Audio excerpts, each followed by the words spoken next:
नहीं है, वो एग्जाम के हिसाब से बहुत इंपॉर्टेंट है। आपको उनको पढ़ना है, नोट्स बनाने हैं।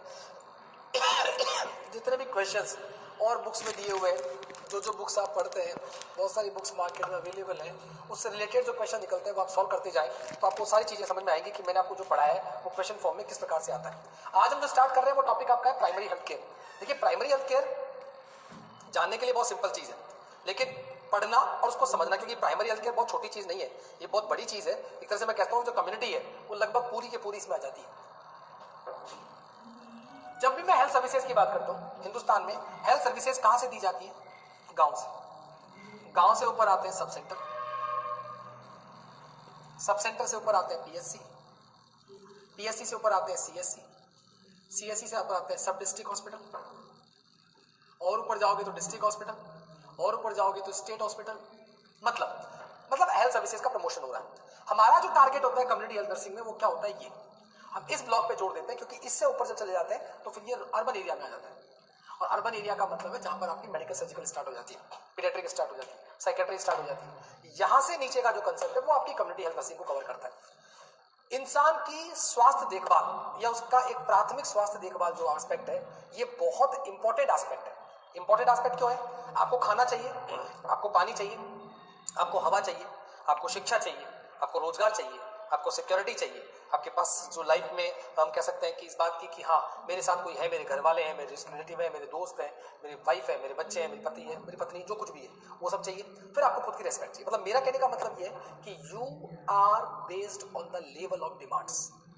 हमारी डिमांड्स की लेवल लगातार बढ़ती चली जाती है। When the person was very poor, बहुत गरीब था, कुछ नहीं था उसके पास, that time his demand was I just want bread, clothes and shelter. रोटी, कपड़ा, मकान, ये मिल जाए मेरी लाइफ पूरी है।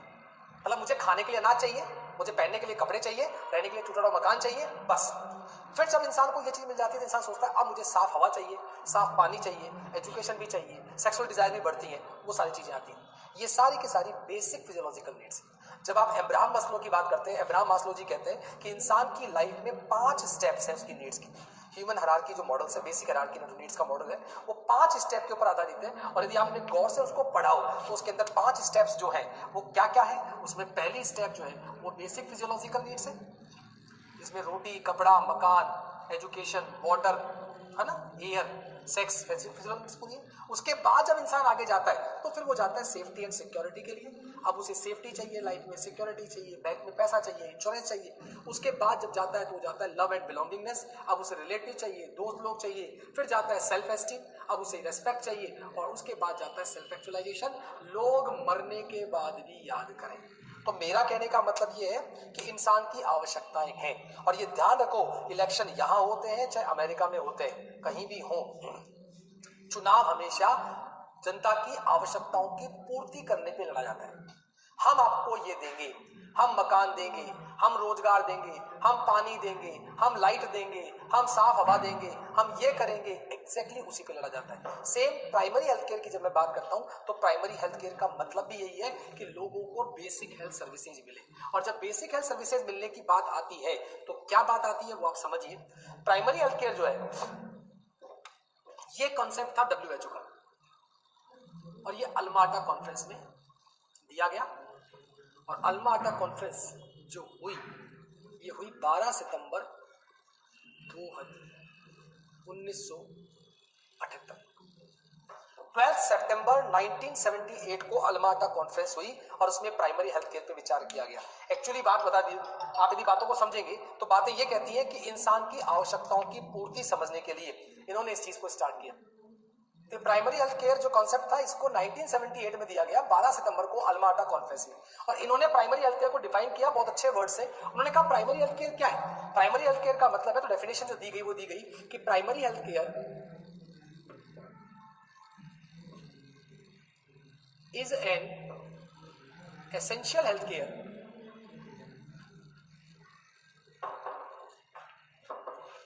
made universally accessible to individuals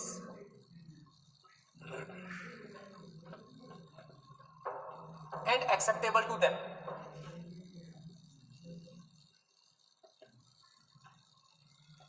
through their fully participation and at a cost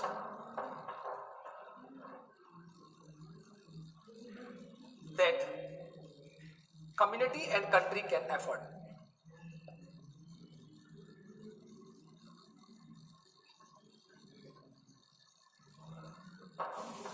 मेरा कहने का मतलब है यदि आप इस डेफिनेशन को देखते हैं सर, तो डेफिनेशन देखो क्या कहती है बच्चों। डेफिनेशन ये कहती है primary health care is an essential health care. मैं जिन पॉइंट्स पे गोले लगा रहा हूं वही एक कैरेक्टरिस्टिक्स भी ध्यान रखना। Essential health care made universally accessible to individuals and acceptable to them through their fully participation and at a cost that community and country can afford. मैंने यहाँ पर 5 चीजों पर गोले लगाए और इन 5 चीजों का मतलब मैं आपको समझा रहा हूँ। यदि आपसे ये क्वेश्चन पूछ लिया जाए, क्योंकि ये एग्जाम में पूछा गया क्वेश्चन है, देखो मैं जो पॉइंट्स आपको बोलता हूँ, जो मैं वर्ड सेंटेंस बोलता हूँ, उनका मोटिव ये होता है बच्चों की शायद आपको ऐसा लगेगा या फिर आप बुक्स पढ़ेंगे तो हर सेंटेंस में जो बोलता हूँ उसके अंदर क्वेश्चन आ चुका है या आता है एग्जाम में से। तो थोड़ा सा क्या है कि वो चीज नहीं है कि आप लोग अपने कामों में व्यस्त हो रहे हैं, अपने कुछ और, आप घर बैठे हैं, कितनी सुंदर बात है, आप अपने घर पे सेफ हैं, आप कोविड-19 से बचे हुए हैं, आपके घर पर हम आ रहे हैं आपको क्लास देने के लिए, आपको पढ़ाने के लिए। सिर्फ आपसे एक चीज उम्मीद करते हैं कि आप लोग ये चीज ध्यान रखें कि हाँ, मुझे जिस वक्त क्लास में ले रहा हूं, जिस वक्त मुझे क्लास अटेंड करनी है, उस वक्त मेरे लिए पूरी तरह से एकाग्रता होनी चाहिए। तो यहां पर समझने की बात यह कि मैं सेंटेंस बोल रहा हूं, सुनिए। मैंने यहाँ पे 5 चीजों पे गोले लगाए। क्वेश्चन क्या आया था एग्जाम में बता देता हूं आपको मैं। क्वेश्चन ये पूछा गया था, इनमें से कौन सा प्राइमरी हेल्थ केयर का कंटेंट या करेक्टर नहीं है, which is not the characteristics of primary health care. तो ध्यान रखिए कि जो 5 मैंने गोले लगाए ये इसके कैरेक्टरिस्टिक्स हैं। प्राइमरी हेल्थ केयर होने के लिए 5 चीजें होना जरूरी है। सबसे पहली चीज है एसेंशियल। एसेंशियल का मतलब है जो कि सबसे ज्यादा जरूरी है। प्राइमरी हेल्थ केयर वही चीज हो सकती है जो इंसान के सर्वाइवल के लिए बहुत ज्यादा जरूरी हो। दूसरी बात, अच्छे कपड़े नहीं हो सकता, अच्छे जूते नहीं हो सकते, एंड्रॉइड फोन नहीं हो सकता, आईफोन नहीं हो सकता, लैपटॉप नहीं हो सकता, क्योंकि ये इंसान के जिंदा रहने के लिए जरूरी नहीं है। लेकिन पानी चाहिए उसको, हवा चाहिए उसको, बीमारी का इलाज चाहिए उसे, प्रॉपर न्यूट्रिशन चाहिए उसे, बच्चे को देखभाल चाहिए, बच्चे की माँ को देखभाल चाहिए, टीके चाहिए। ये उसकी लाइफ के लिए सबसे इंपॉर्टेंट चीज है, इसीलिए मैंने क्या वर्ड यूज किया, एसेंशियल। दूसरी बात सुनिए, मैंने कहा यूनिवर्सली एक्सेसिबल। यूनिवर्सली एक्सेसिबल का मतलब है सबके लिए अवेलेबल है। मैं जो भी सर्विस दे रहा हूं, भारत की पॉपुलेशन आज की डेट में 138 करोड़ है, 138 करोड़। तो 138 करोड़ लोग आपके लिए सब बराबर है, कोई भेदभाव नहीं है, किसी प्रकार का कोई डिफरेंस नहीं है। और जब डिफरेंस नहीं है, भेदभाव नहीं है, तो आप जो भी सुविधा दोगे वो सरकार के द्वारा दी जाने वाली सुविधा प्रत्येक व्यक्ति को मिलनी चाहिए, चाहे वो किसी भी धर्म का हो, किसी भी जाति का हो, किसी भी लिंग का हो, किसी भी क्षेत्र का हो, किसी भी आर्थिक स्तर से संबंधित रखता हो, किसी भी पार्टी को सपोर्ट करता हो, उससे कोई संबंध नहीं है। क्या है? यूनिवर्सली एक्सेसिबल, सभी के लिए सुलभ होनी चाहिए और सभी के द्वारा क्या होनी चाहिए, स्वीकार्य। पब्लिक उसको एक्सेप्ट करे। आप जो केयर दे रहे हैं, यदि वो उनके रिचुअल्स के खिलाफ है, यदि वो उनके ट्रेडिशन के खिलाफ है, यदि मान लीजिए वो उनके जो हम कह सकते हैं कि जो उनकी धार्मिक भावनाएं हैं उसके खिलाफ है, तो वो एक्सेप्ट नहीं करेंगे। तो यहाँ पर क्या होनी चाहिए, एक्सेप्टेबल होनी चाहिए। और ये चीज उन सभी के पूर्ण सहयोग से प्राप्त की गई। भाई कम्युनिटी के लोगों को जब आपको सर्विस दे रहे हो और आप उनका इन्वॉल्वमेंट नहीं रखोगे, तो भैया वो किसी भी कीमत पे आपके काम में पार्टिसिपेट नहीं करेंगे। वो आपके काम में पार्टिसिपेट तभी करेंगे जब आप उनको उस चीज में कंट्रीब्यूशन में शामिल करोगे। उन्हें ये फील होना चाहिए कि ये मेरा काम है, किसी और का नहीं है, मेरा काम। तो we have to involve the community. Community को पार्टिसिपेट के लिए बुलाना है और उसकी कीमत, उसकी लागत इस प्रकार से रखी जाए कि समुदाय और देश उस लागत को वहन कर सकता हो। अफोर्डेबल तो होनी चाहिए भाई। यदि कॉस्टिंग बहुत ज्यादा है तो क्या हर व्यक्ति जिसकी इनकम 10,000 रुपए महीना है, तो क्या वो उसको अफोर्ड कर सकता है? नहीं कर सकता। तो एग्जैक्टली प्राइमरी हेल्थ केयर की डेफिनेशन क्या है कि प्राथमिक स्वास्थ्य देखभाल वह अति आवश्यक स्वास्थ्य देखभाल है जो सभी लोगों के लिए सुलभ और सभी के लिए स्वीकार्य है, जिसको सभी के पूर्ण सहयोग से प्राप्त किया गया है और उसकी लागत इस प्रकार से रखी गई है कि समुदाय और देश उसकी लागत को वहन कर सकता हो। यदि ये सारी चीजें उसके अंदर है, इसका मतलब वो प्राइमरी हेल्थ केयर है। तो मेरी बात को समझने का प्रयास करना। Primary health care is an essential health care made universally accessible to individuals and acceptable to them through their fully participation and at a cost that community and country can afford. It is the definition was given by Alma Ata Conference on 12 September 1978 by WHO. Exactly मैं ये कह सकता हूँ कि primary health care जो है वो basic है और इसी प्राइमरी हेल्थ केयर के लिए एक 1983 में नेशनल हेल्थ पॉलिसी स्टार्ट की गई, हेल्थ फॉर ऑल कंसेप्ट 1977 में स्टार्ट किया गया। ये क्वेश्चन भी आता है एग्जाम में, ये क्वेश्चन है हेल्थ फॉर ऑल, ये कंसेप्ट किसके द्वारा दिया गया? WHO। कब दिया गया? 1977। और इस हेल्थ फॉर ऑल को अचीव करने के लिए प्राइमरी हेल्थ केयर स्टार्ट किया गया, और इसी को अचीव करने के लिए भारत में 1983 में क्या स्टार्ट की गई? National health policy. तो ये चीज आपस में कनेक्टेड है, जुड़ी हुई है आपस में। अब हम बात करेंगे कि साहब प्राइमरी हेल्थ केयर के एलिमेंट्स क्या क्या है और उसके प्रिंसिपल्स क्या है। सबसे पहले मैं इसके एलिमेंट्स की बात करता हूँ। प्राइमरी हेल्थ केयर के एलिमेंट्स क्या क्या है? प्राइमरी हेल्थ केयर के 8 एलिमेंट्स। टोटल कितने एलिमेंट्स है? 8। इनमें से कुछ एलिमेंट्स बहुत डिटेल में जो डिस्कस करेंगे। पहले मैं आपको 8 एलिमेंट बता रहा हूं। पहला है एजुकेशन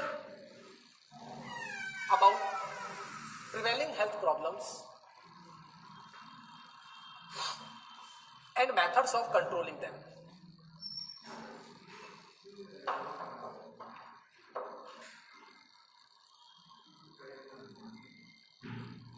आप ये लोग काम कीजिए, अभी तक का जो पॉइंट है वो मैं आपको लिखवा देता हूँ, क्योंकि इसके अंदर फिर डिस्क्रिप्शन सब जाऊंगा तो आपको उस टाइम लिखवा दूंगा। आप लिखिए अपने पेपर पे, अपनी कॉपी में डालिए point primary health care, heading डालिए primary health care. Primary health care, primary health care concept, primary health care concept was given by primary health care concept was given by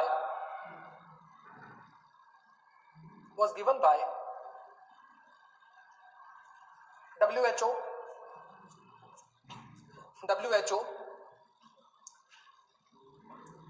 on 12th September 1978, 12 September 1978 at Alma Ata Conference, at Alma Ata Conference, at Alma Ata Conference। लिखो definition, definition लिखिए। Primary health care is an essential health care, primary health care is an essential health care made universally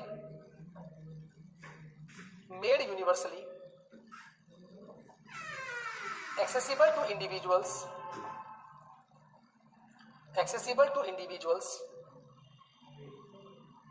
and acceptable to them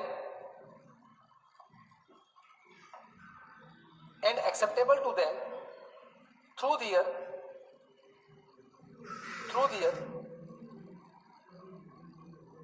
fully participation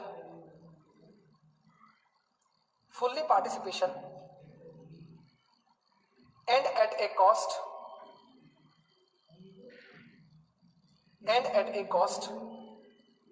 that community and country can afford, मैं repeat कर रहा हूं। Primary health care is an essential health care made universally accessible to individuals and acceptable to them through their fully participation and at a cost that community and country can afford। ठीक है, अब लिखिए इसके अंदर आप elements of primary health care, elements of primary health care.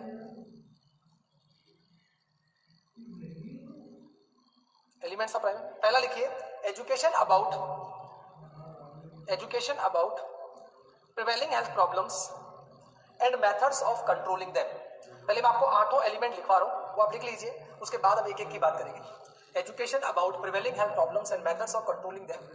दूसरा है promotion of food supply and proper nutrition, promotion of food supply and proper nutrition. फिर लिखो तीसरा point provision of safe water supply and basic sanitation,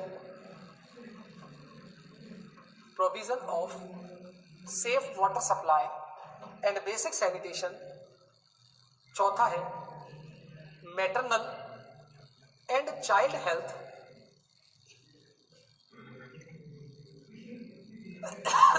maternal and child health and family planning. पांचवा है immunization against major infectious disease, immunisation against major infectious diseases. छठा है prevention and control of locally endemic disease.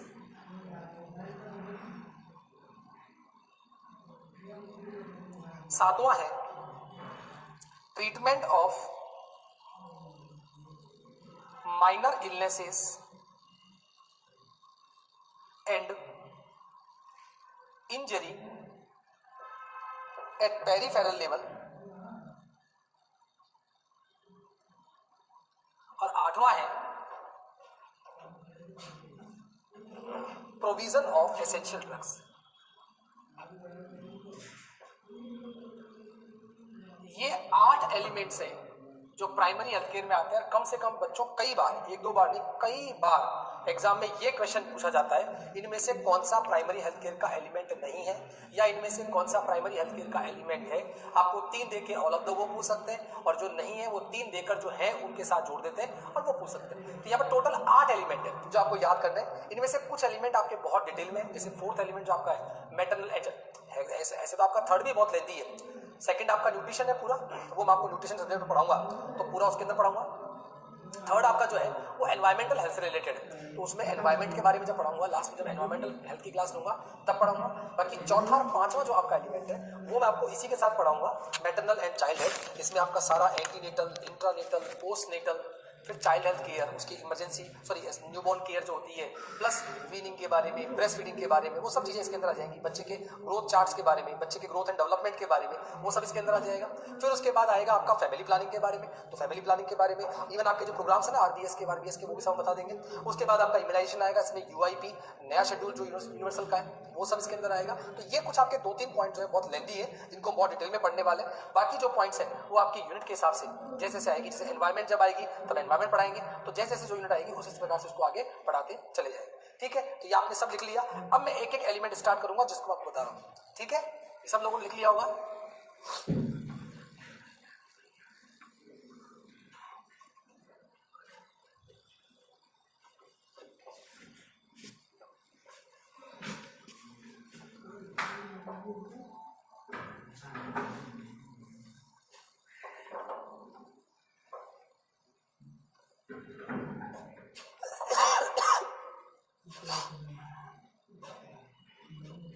अब हम बात करेंगे पहले element. पहला एलिमेंट आपका है एजुकेशन। क्या है? एजुकेशन। हमको लोगों को शिक्षा देनी है। देखो, मैं आपको एलिमेंट समझाने से पहले मैंने आपको करेक्टरिस्टिक बोले ना प्राइमरी हेल्थ केयर, एक बार आप लोग बोल देंगे मेरे साथ। पहला क्या बताया था? एसेंशियल। Very good. क्या बताया था? एसेंशियल। दूसरा नहीं, उससे पहले क्या था? तो आप कहेंगे यूनिवर्सली एक्सेसिबल। क्या था? Universally accessible. Very good. तीसरा, अब तीसरा जो आपने बताया वो है एक्सेप्टेबल। चौथा मैंने आपको क्या बताया था? वेरी गुड, फुल्ली पार्टिसिपेशन या कम्युनिटी पार्टिसिपेशन। पांचवा मैंने आपको बताया अफोर्डेबल कॉस्ट।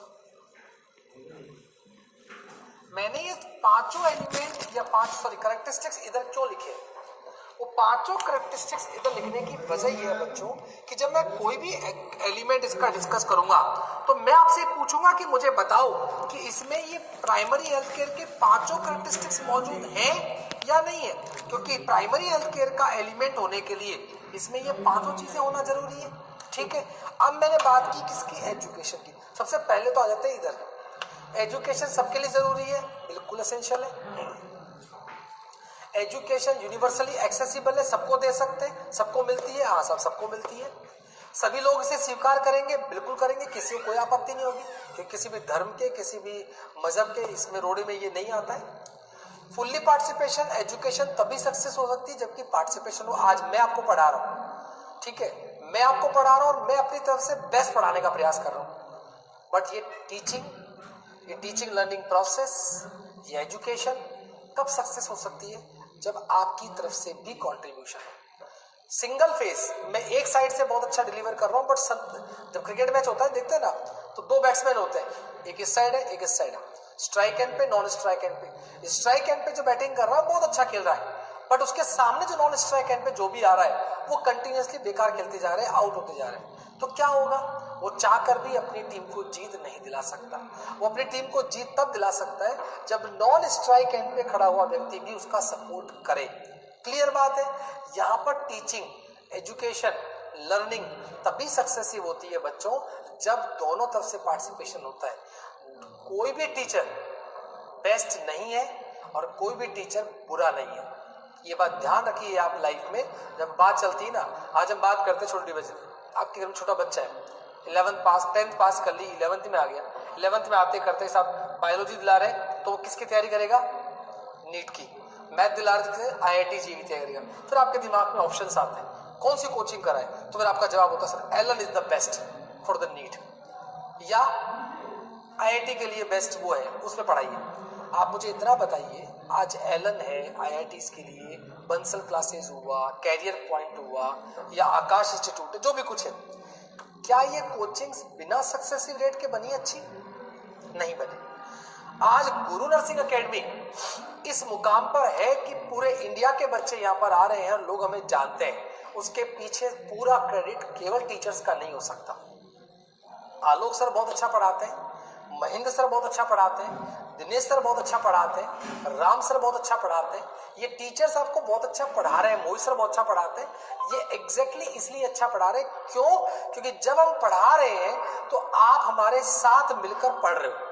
और सिलेक्शन कहीं ना कहीं एक बच्चे को यदि एक टीचर बनाता है, एक बच्चे को यदि टीचर मोल्ड करता है, तो एक टीचर को फेमस भी बच्चा ही करता है।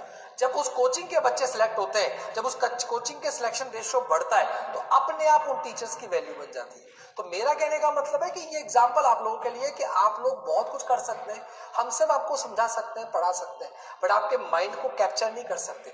आपके माइंड को कैप्चर सिर्फ आप कर सकते हैं, ये दुआ कीजिए कि इस दुनिया में कोई भी इंसान आपके माइंड को कैप्चर ना कर सके, क्योंकि जिस दिन किसी ने आपके माइंड को कैप्चर कर लिया, उस दिन आप बर्बाद हैं, आप खत्म है। आप अपने माइंड पर खुद कंट्रोल रखिए। टीचिंग जो होती है, एजुकेशन जो होती है, वो हमेशा फुल्ली पार्टिसिपेशन से होती है। दोनों साइड का जो है वो यही चीज दिखाता है कि फुल्ली पार्टिसिपेशन होना चाहिए। और लास्ट में अफोर्डेबल कॉस्ट, क्योंकि एजुकेशन फ्री ऑफ कॉस्ट होती है, इसीलिए मैं कह सकता हूं कि ये अफोर्डेबल है। इसके लिए कोई पैसा पे करने की जरूरत नहीं पड़ती है, इसके लिए कोई भी पैसा आपको देने की जरूरत नहीं पड़ती। यहाँ पर जो है ये चीज ये बताती है कि आपको जो भी आप एजुकेशन जो भी फील्ड में जाके देंगे, आप जाके जो कम्युनिटी में जाके लोगों को पढ़ाएंगे, बताएंगे, उसके लिए आप कोई पैसा पे नहीं करेंगे। आप क्या करेंगे? आप उसको जाकर फ्री में पढ़ाएंगे। तो ये क्या होगी? Free of cost. इसका मतलब ये चीज तो क्लियर हो गई कि ये आपकी क्या है?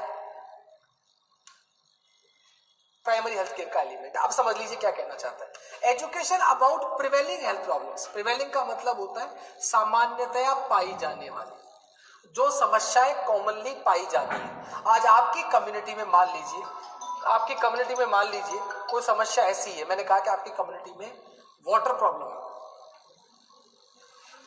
सैनिटेशन प्रॉब्लम, आपकी कम्युनिटी में पानी की समस्या है, साफ सफाई की समस्या है, ऐसी प्रॉब्लम्स कम्युनिटी में। अब आप जब जाते हैं, आपने देखा कि यहाँ पर ये प्रॉब्लम ज्यादा पाई जाती है, पानी गंदा है, लोग हाइजीन मेंटेन नहीं करते हैं, या फिर मच्छर बहुत है, पानी बहुत इकट्ठा रहता है, उसके कारण मच्छर बहुत होते हैं, आर्थ्रोपोडबोर्न डिजीज होती है, जो भी कुछ है। जब आप ऐसी चीजों को देखते हैं तब आपके दिमाग में ये आता है कि यार कहीं ना कहीं ये चीज क्या है, यहाँ पे कॉमनली पाई जाती है। अब आप लोगों को इसके बारे में शिक्षा देते हैं, समझ में आ रही है बात? आप लोगों को बताते हैं कि आपकी प्रॉब्लम का कारण क्या, मैंने बताया ना epidemiology. We have to ask the question about the problem। हम लोगों से प्रॉब्लम पूछते हैं, फिर उसके बारे में एजुकेशन दे रहे हैं, ये हमारा काम। तो education about the prevailing health problem and methods of controlling them, और फिर उन्हें तरीके बता रहे हैं कि इस प्रॉब्लम को कैसे खत्म किया जा सकता है, इस प्रॉब्लम को कैसे दूर किया जा सकता है, इस प्रॉब्लम को किस प्रकार से खत्म किया जा सकता है। ये चीज आपको पता लगती है। दूसरा जो आपका एलिमेंट है वो क्या है? वो एलिमेंट है promotion of food supply. And proper nutrition. सरकार की जिम्मेदारी है। आप पनीर खाते हैं, आप बाहर पे पिज्जा बर्गर खाते हैं, आप बाहर फास्ट फूड खाते हैं, आप महंगी महंगी शराब पीते हैं, सारी चीजें हैं, ठीक है, सरकार उसके लिए जिम्मेदार नहीं है। लेकिन इंसान को बेसिक चीजें जो उसको चाहिए जिंदा रहने के लिए, जब मैं आपको न्यूट्रिशन पढ़ाऊंगा तो न्यूट्रिशन में आपको एक चीज बताते हैं कि साहब दो प्रकार के ग्रुप होते हैं। एक तो होते हैं मैक्रो न्यूट्रिएंट्स और एक होते हैं माइक्रो न्यूट्रिएंट्स। होते हैं ना, मैक्रो न्यूट्रिएंट्स होते हैं, एक होते हैं माइक्रो न्यूट्रिएंट्स। और जो मैक्रो न्यूट्रिएंट्स होते हैं उनका मतलब उनकी संख्या ज्यादा मात्रा चाहिए होती है, माइक्रो न्यूट्रिएंट्स की कम चाहिए होती है। तो आप कहते हैं कौन कौन से साहब? तो यहाँ पर आपको 3 नाम नजर आते हैं। एक तो प्रोटीन होता है, एक कार्बोहाइड्रेट होता है और एक आपका फैट होता है। जबकि यहाँ पर आपके पास 2 नाम नजर आते हैं, एक तो विटामिन होता है और एक आपके पास मिनरल्स होते हैं। और मिनरल्स में भी ऐसे होते हैं, कुछ मिनरल्स तो मेन होते हैं, सोडियम है, पोटेशियम है, कैल्शियम है, जो आपको ज्यादा चाहिए, और कुछ आपके ट्रेस एलिमेंट्स होते हैं, जिंक है, मैग्नीज है, वो सब चीजें होती हैं, आयोडीन है। मेरा कहने का मतलब ये है कि ये तीनों कहलाते हैं प्रोक्सीमेट प्रिंसिपल्स ऑफ फूड। क्या कहलाते हैं? Proximate principles of food. Proximate principles of food कहलाते हैं तीनों, प्रोटीन, कार्बोहाइड्रेट, फैट। यदि मैं प्रोटीन की बात करूं तो ये बॉडी बिल्डिंग फूड है, बॉडी बिल्डिंग, बॉडी को बनाने का काम करते हैं। कार्बोहाइड्रेट की बात करता हूं तो ये एनर्जी गिविंग फूड है।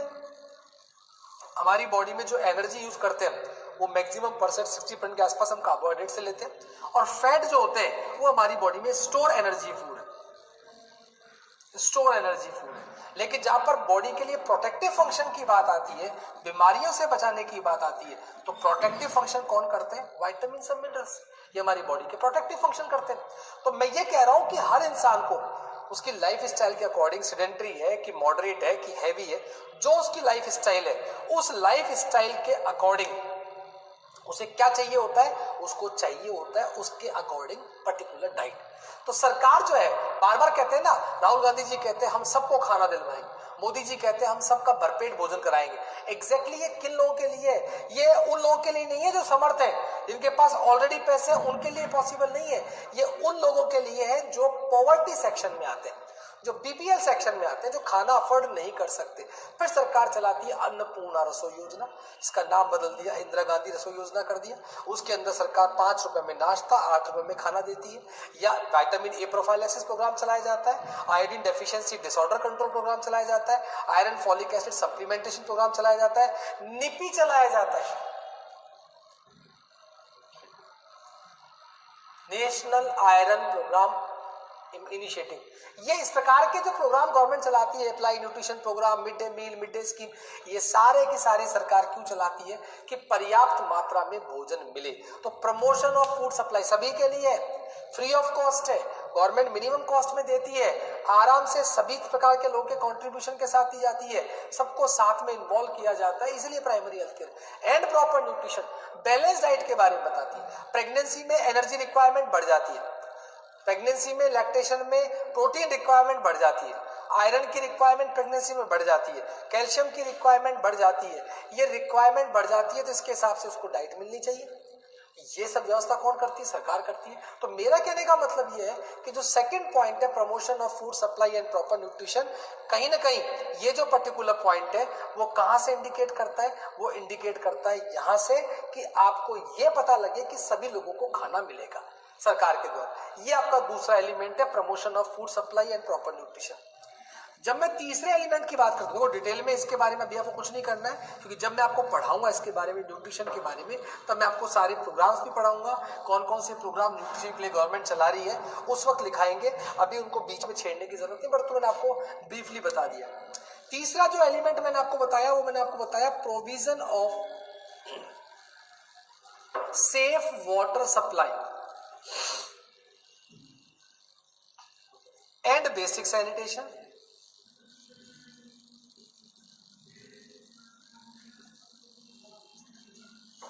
यहां पर देखिए जो तीसरा एलिमेंट है वो भी इंपॉर्टेंट एलिमेंट है। वो ये कहता है कि आप जो सेफ वाटर है, पीने का सुरक्षित पानी, सभी को मिले।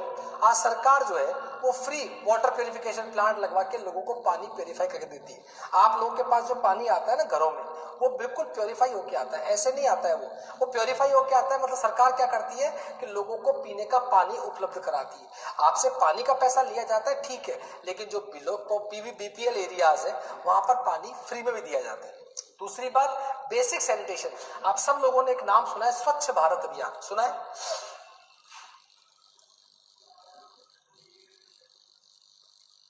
स्वच्छ भारत अभियान इंडिया में कब स्टार्ट हुआ? तो बच्चों आपका जवाब होगा 2 अक्टूबर 2014 को स्टार्ट हुआ। ठीक है, इसका जो अल्टीमेट टारगेट था वो ये था कि 2019 तक हम ओपन डिफिकेशन को बिल्कुल खत्म कर देंगे। ओपन डिफिकेशन बंद हो जाएगा। आपके घर के सामने गाड़ी आती है, गाड़ी वाला आया चल कचरा निकाल, ये एग्जैक्टली कौन से प्रोग्राम का पार्ट है? स्वच्छ भारत अभियान का पार्ट है। इवन आपने एक नाम सुना होगा कायाकल्प, इसमें अलग अलग डिस्ट्रिक्ट हॉस्पिटल्स को प्राइज का डिक्लेरेशन किया गया है, पीएससी को प्राइज मिलेगा, सीएससी को मिलेगा, सब सेंटर को मिलेगा। ये गवर्नमेंट कायाकल्प जो योजना है वो भी इसी के लिए। तो मेरा कहने का मतलब ये है कि जो बेसिक सैनिटेशन है सरकार मुफ्त में ट्राई करती है। मतलब ये ट्राई करती है कि लोगों का जो कचरा निस्तारण है, जो वेस्टेज है, क्योंकि वेस्टेज तो होगा, वेस्टेज तो आप रोक नहीं सकते। हर इंसान अपनी लाइफ में कचरा करता है, कोई ज्यादा कचरा करता है, कोई कम कचरा करता है, पर कचरा सब करते हैं। तो कचरा जो करते हैं एग्जैक्टली सरकार ये कहती है उस कचरे को यदि प्रॉपर तरीके से डिस्पोज नहीं किया जाए तो क्या हो जाएगा? चारों तरफ कचरा कचरा होगा। तो एग्जैक्टली सरकार की जिम्मेदारी ये बनती है कि सरकार ये कहती है कि साहब इस कचरे का उसके लिए सरकार प्लानिंग करती है। तो मेरा कहने का मतलब ये स्वच्छ भारत अभियान जो है वो इसी का पार्ट है। तो ये सभी के लिए, ऐसा तो नहीं है कि गाड़ी उस एरिया में आएगी इस एरिया में नहीं आएगी, यहाँ पर तो सब कुछ होगा वहां पर नहीं होगा, ऐसा नहीं। सभी लोगों के लिए सुविधाएं, मतलब सभी लोगों को इसमें शामिल किया गया है। इसलिए ये भी किसका एलिमेंट है? प्राइमरी हेल्थ केयर का। तो यहाँ पर 3 चीजें मैंने आपको बताई। हम न्यूट्रिशन जब एनवायरमेंटल हेल्थ जब पढ़ेंगे तब वाटर, एयर, एक्सक्रीटा, डिस्पोजल है ना, वेस्टेज, इवन बायोमेडिकल वेस्ट जो है वो भी आप लोगों को मैं ही पढ़ाऊंगा। तो उस टाइम इन चीजों को समझाऊंगा। अब यहाँ पर जो चौथा एलिमेंट है, सबसे इंपॉर्टेंट एलिमेंट है, वो है एमसीएच, मैटरनल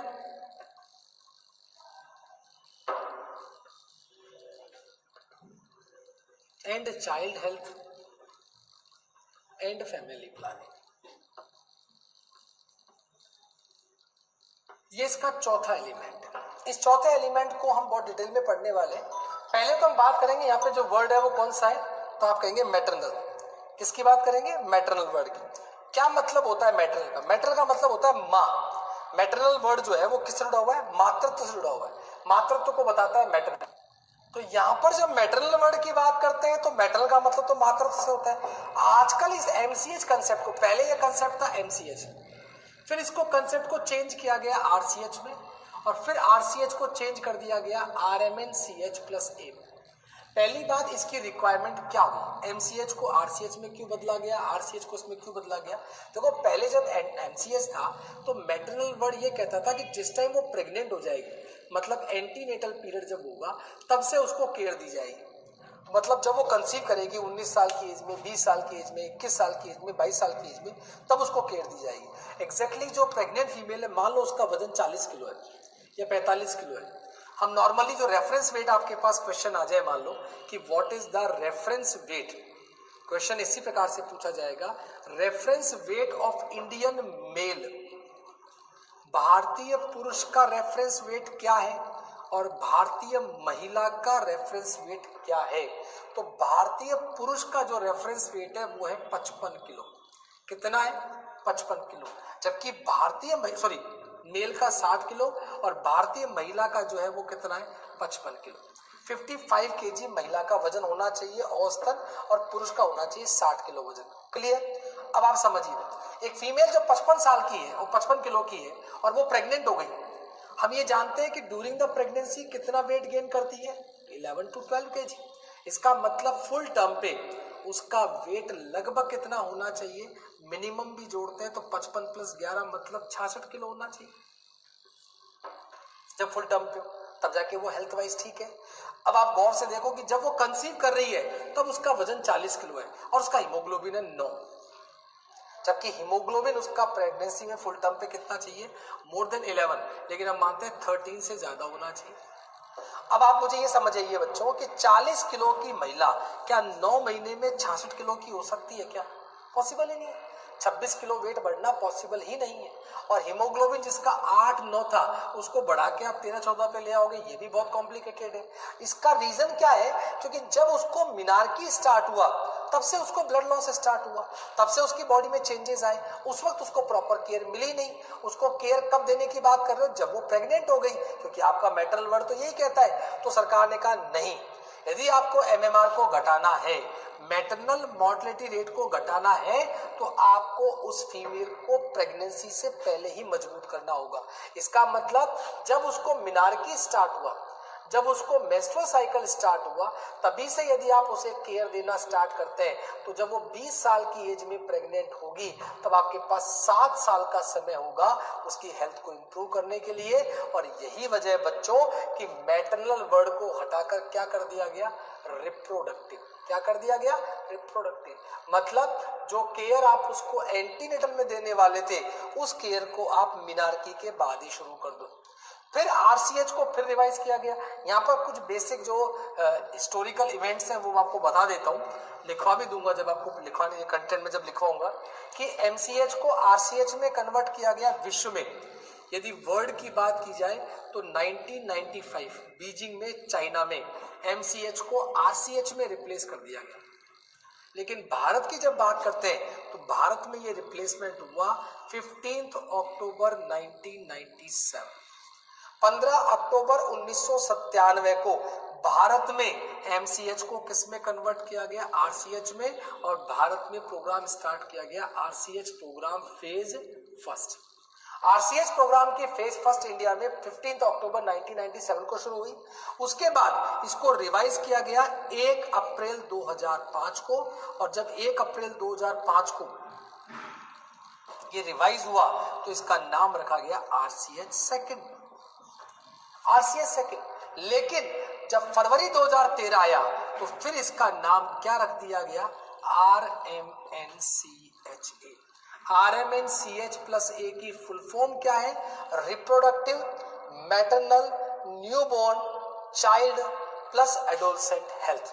वापस बोल रहा हूं, reproductive maternal newborn child plus adolescent health. यहां पर इन सब चीजों को शामिल कर लिया गया। रिप्रोडक्टिव एज की फीमेल को शामिल कर लिया गया, रिप्रोडक्टिव मैटरनल को शामिल कर लिया गया, न्यूबॉर्न को शामिल कर लिया गया, छोटे बच्चों को शामिल कर लिया गया, और एडल्सेंट जिनकी उम्र 12 से 19 साल है, 13 से 19 साल है या 10 से 19 साल है, उनको भी शामिल कर लिया गया। इन सबको जोड़कर एक बड़ा ग्रुप बना दिया गया RMNCH प्लस ए, जो कब स्टार्ट हुआ? फरवरी 2013। तो यहाँ पर जब हम एमसीएच की बात करेंगे तो एमसीएच में हम बताएंगे आपको कि कौन कौन से एस्पेक्ट पे केयर दी गई। यहाँ पर इन्होंने कहा इसमें हम मैटरनल केयर की बात भी करेंगे, हम RMNCH प्लस ए की जो लेटेस्ट अमेंडमेंट है उनको भी साथ में पढ़ाएंगे, वो मैं आपको लास्ट में जुड़वाऊंगा इसी चैप्टर इसी पॉइंट के अंदर। और फिर मैं आपको चाइल्ड हेल्थ की बात करूंगा, क्या क्या चीजों पर जोड़ दिया गया। यहाँ पर समझने की बात यह है बच्चों कि यहाँ पर जब हम देखेंगे तो मैटरनल के अंदर मैंने कहा 3 फेज होती है। एक तो होता है एंटीनेटल, एक होता है इंट्रानेटल और एक होता है पोस्टनेटल। 3 चीजें हो गई, antenatal, intranatal, postnatal. Exactly natal जो वर्ड होता है इसका मतलब होता है बर्थ।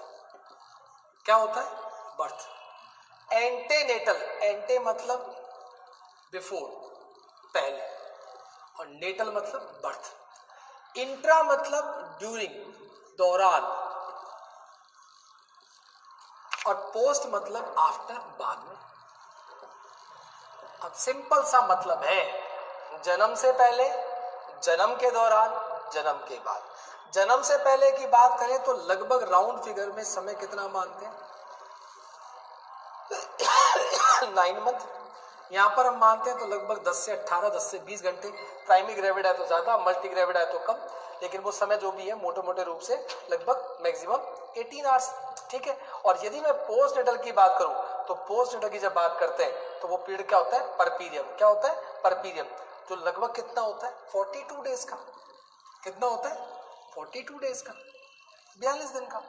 यहाँ पर जो केयर है, यहाँ पर जो केयर दी जाती है, चाहे वो एंटीनेटल हो, चाहे वो इंट्रानेटल हो और चाहे वो पोस्टनेटल हो, ये केयर हमेशा सरकार के द्वारा मुफ्त में दी जाती है।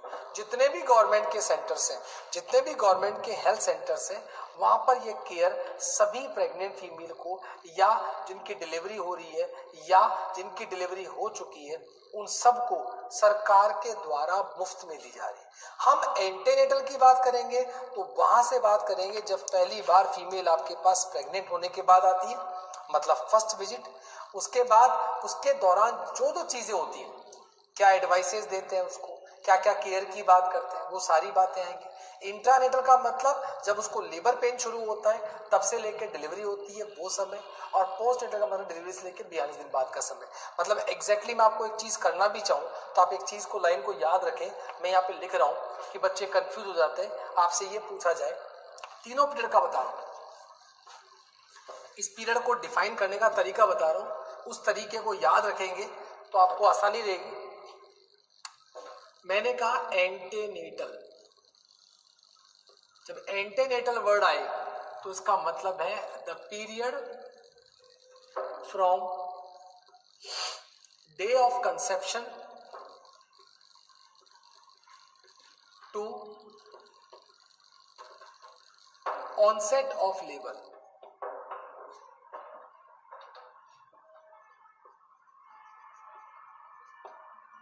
Intranatal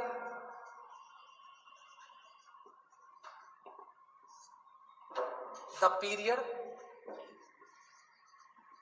from onset of labor to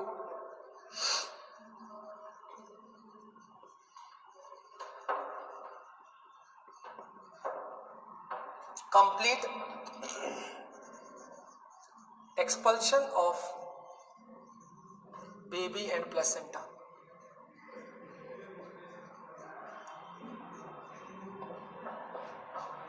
और जब पोस्ट नेटल की बात की जाए, the period from complete expulsion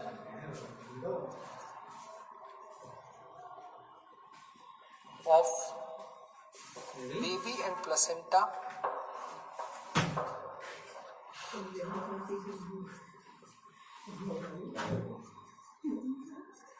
to 42 days after delivery। बच्चों को कंफ्यूज करने के लिए एग्जामिनर अजीबोगरीब क्वेश्चन देता है। क्या क्वेश्चन देगा? एंटीनेटल पीरियड इज, इस प्रकार का क्वेश्चन लिख के देगा। और ऑप्शन में क्या देगा बच्चों? ऑप्शन में आपको देगा LMP plus 9 month plus 7 days, LMP plus 267 days, LMP plus 280 days, LMP plus 40 weeks. मेरी बात गौर से सुनो, एंटीनेटल पीरियड का मतलब LMP प्लस 280 डेज या 266 डेज या 40 वीक्स या 9 मंथ प्लस 7 डेज नहीं है। ये आपका EDD का फॉर्मूला है। एंटीनेटल का मतलब तो ये है कि जिस दिन वो कंसीव हुई तब से लेकर जब उसको लेबर ऑनसेट हो गया, चाहे वो 7 महीने में हो जाए, चाहे वो 8 महीने में हो जाए, चाहे वो 9 महीने में हो जाए और चाहे वो 9 महीने के बाद, वो पीरियड कहलाता है एंटीनेटल। इंट्रानेटल जब उसको लेबर स्टार्ट हुआ तब से लेकर जो कंप्लीट बच्चा और प्लेसेंटा पूरी तरीके से बाहर आ गए तो वो कहलाएगा आपका इंट्रानेटल, मतलब डिलीवरी का समय, डिलीवरी हो रही है उस टाइम। और तीसरा आपका जो है वो है पोस्टनेटल।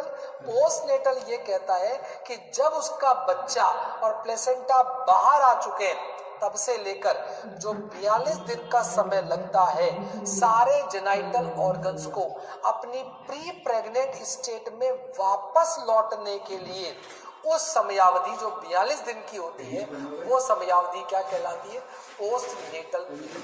तो ये तीनों पीरियड्स के बारे में डिस्कस करेंगे, क्या क्या चीजें हैं। बहुत इंपॉर्टेंट टॉपिक है, आप बहुत गौर से पढ़ें, बहुत गौर से सुने, और जो लेटेस्ट चेंजेस हैं वो सब मैं आपको इसके अंदर बताऊंगा। तो अगली क्लास में हम इनको डिस्कस करेंगे। तब तक के लिए धन्यवाद।